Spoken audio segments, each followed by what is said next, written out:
What's going on, everyone? This is Cadman Cycling. Welcome in, welcome back to the channel. Here we are again. So this is stage 2 of Crit Club. Takes us to Crit City in the Downtown Dolphin direction. This is the second time I'm trying this race. So this is stage 2 of Crit Club. For those who haven't had an opportunity, Z Racing's been really fun over the last few months, kind of doing their different series each month. This series is Crit Club, so a bunch of different crit races, so short laps and a lot of them. This one takes us to Crit City. This is the second stage. So I did it once, actually yesterday. I think there were 35 riders in my first race and ended up getting 4th place in Zwift, but then 3rd place on Zwift Power. So it seemed like a slower race, and I really just like Crit City, so decided to come back the same time the next day and see what I could do here. Crit City is really where I started racing and where I learned how to Zwift race and learned all the tactics. It's just such a fun place to be. So it's 8 laps today. Downtown Dolphin direction means we're going up the climb. That comes about halfway through the lap. So we're doing 8 laps. Each lap's 2 kilometers long. So I think it's just under 16K total. Coming up on this first climb, and then we'll end on the rollers. So we'll kind of go down the rollers, and then there's that 180-degree turn that takes us into the finish line. What we'll do today, we'll kind of go through the first lap just to give everyone a lay of the land, and then we'll jump to the interesting parts. There's a pretty interesting sequence in lap 3 that we'll focus on, and then we'll get to the final lap and a half, just to talk it through. So today we have 44 racers in this field. Also, it's interesting, as part of this Z Racing series, there's your place in each race, so obviously everyone's trying to win each race, but then there's also a GC contention that goes across the weeks where the winner is basically across all of the stages the person that has the lowest time when you sum all the stages. So that adds an interesting dynamic because there's sort of an incentive to make these races fast. So it's kind of a mix in strategies between a lot of Zwift races are kind of sit in and then sprint at the end.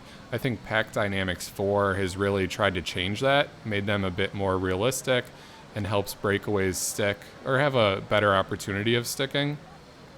But this GC contention also gives people that incentive to be on the front, start pushing, and really speed up these races. So just something to think about as we're going through the strategies. Again, it's still early on. Everyone's kind of just getting the lay of the land for now. This front pack is formed. It looks like we have about 29, 30 of us in this pack. So dropped about 15, but this is a decent sized pack to move around with. So we'll go ahead, skip forward.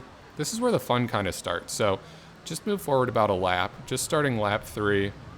There's 3 different power-ups in these stages.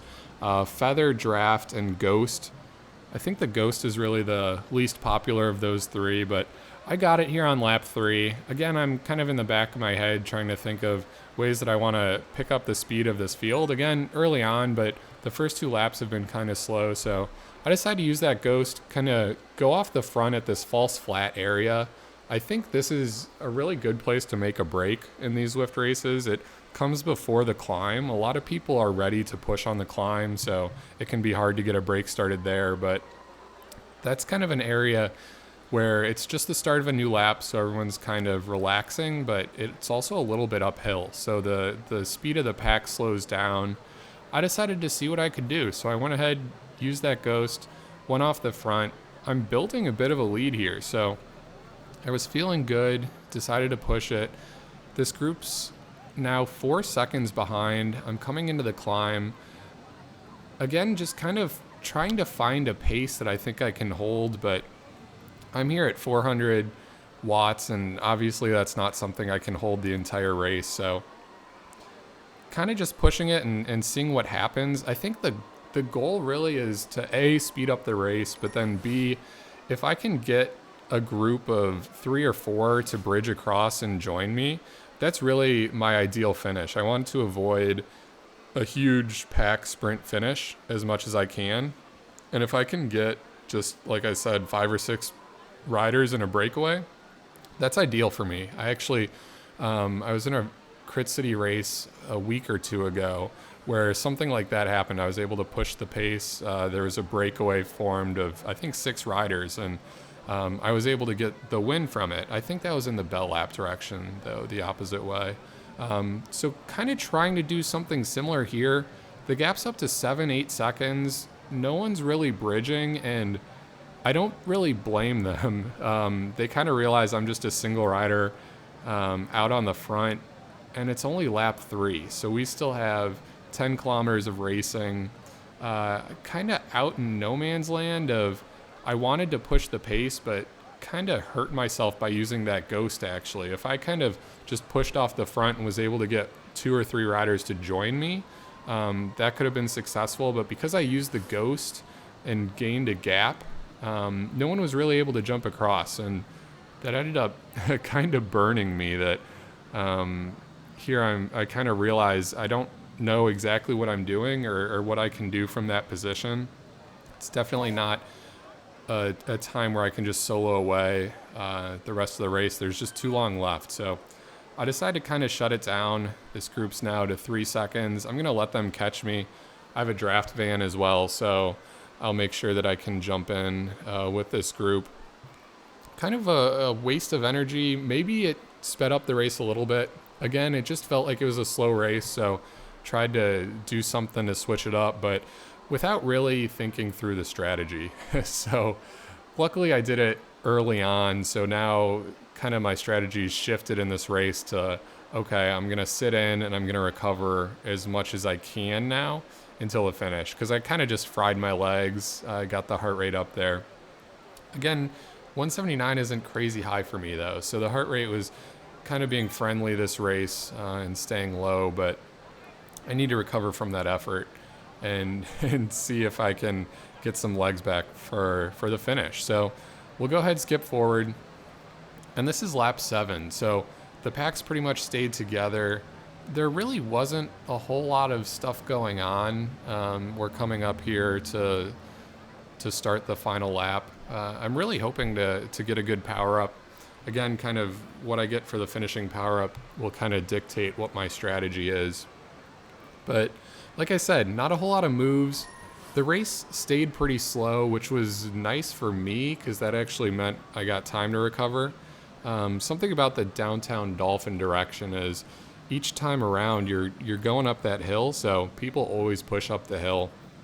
That's actually kind of the reason I like the bell lap better is the bell lap provides an opportunity to like rest on that downhill for a few seconds each lap, whereas Dolphin is like a few seconds of pushing each lap. So I do really feel like the bell lap is the easier direction, but we're on Downtown Dolphin. Goal right now is sit in the middle of the pack. Again, get that heart rate as low as possible.